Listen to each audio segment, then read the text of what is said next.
रामपुर गांव एक बहुत ही छोटा सा गांव था। उसी गांव में कृष्णा नाम का लड़का अपनी माँ के साथ रहता था।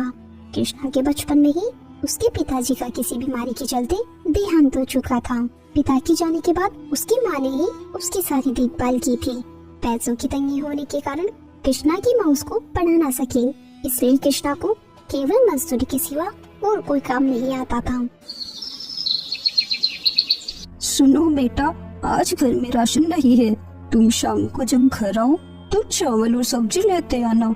थोड़े पैसे मिल जाए तो घर का थोड़ा राशन भी ले आना। हाँ माँ, मैं ले आऊँगा। लेकिन आपको पता है ना माँ, अपना गांव बहुत छोटा सा है, इसलिए अपने गांव में बहुत कम मजदूरी मिलती है। यहाँ काम मिलना बड़ा ही मुश्किल काम है। हाँ बेटा, लेकिन काम तो करना ही पड़ेगा ना, वरना खाएंगे क्या। तुम्हें जो भी काम मिले वो काम कर लिया करो। किसी भी काम के लिए किसी को मना मत करा करो। हाँ माँ, जो भी मुझे काम मिलता है मैं वो काम कर लेता हूँ। चलो ठीक है माँ, अब मैं काम के लिए निकलता हूँ। ऐसा कहकर कृष्णा काम ढूंढने के लिए निकल जाता है।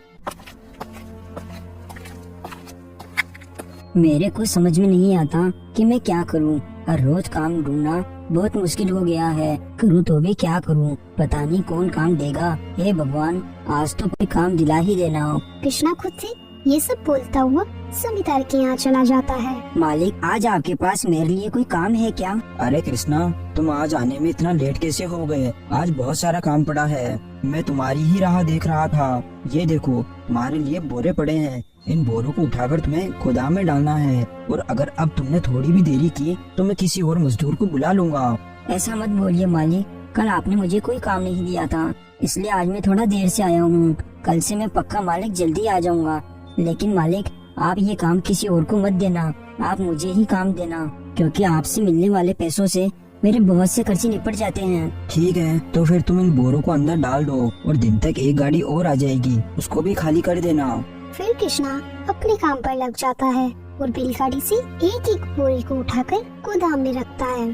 कुछ ही देर में कृष्णा सारी बोरियां गोदाम में रख देता है। मालिक, मैंने सारी बोरियां अंदर डाल दी, अब आप बताओ मैं क्या करूं? क्या तुम्हें अभी मजदूरी के पैसे चाहिए? दे दूंगा मैं, बोला था ना। अभी दोपहर में एक गाड़ी और आएगी तो दोनों गाड़ियों की मजदूरी के एक साथ ही दे दूंगा। जब तक तुम जाकर खाना खाकर आ जाओ। ठीक है मालिक, आप दोनों गाड़ियों के एक साथ ही दे देना। और मालिक, मैं थोड़ी ही देर में खाना खाकर आ जाऊंगा, लेकिन आप ये काम किसी और को मत देना। ठीक है, तो फिर तुम जल्दी से खाना खाकर आ जाओ, थोड़ी ही देर में गाड़ी आने वाली ही होगी।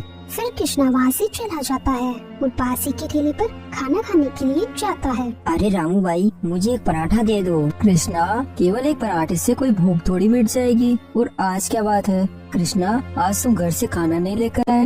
अरे नहीं रामू भाई, आज मैं घर से निकला था तब खाना बना ही नहीं था, देर हो जाएगी ऐसा सोचकर मैं खाना लेकर नहीं आया। तुम मुझे एक पराठा दे दो बस। ठीक है कृष्णा, जैसा तुम कहो, लेकिन तुम्हें और पराठे चाहिए हो तो मुझे बता देना। नहीं, तुम मुझे एक पराठा दे दो और एक चाय दे दो, और इन सब के पैसे मैं तुमको शाम को लौटा दूंगा। हाँ, कोई बात नहीं, तुम मुझे पैसे शाम को दे देना।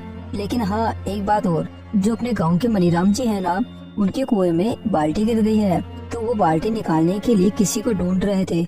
अगर तुम्हारी नजर में ऐसा कोई हो जो कुएं में उतरकर बाल्टी निकाल सके तो मुझे बता देना।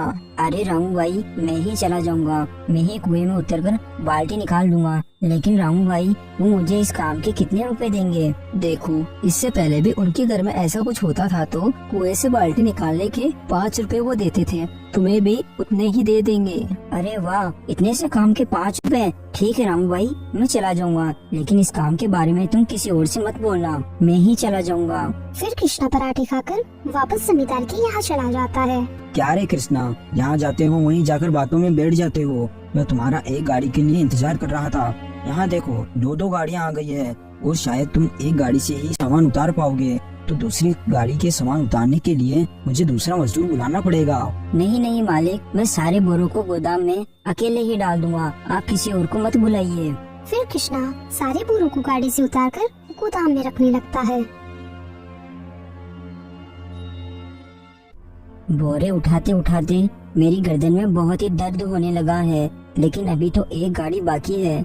हे भगवान, मुझे दूसरी गाड़ी को खाली करने की ताकत देना, ताकि आज मैं घर का बहुत सारा राशन एक साथ लेकर जा सकूं, ताकि जब मुझे कोई काम नहीं मिले तो मुझे और मेरी माँ को भूखा ना रहना पड़े।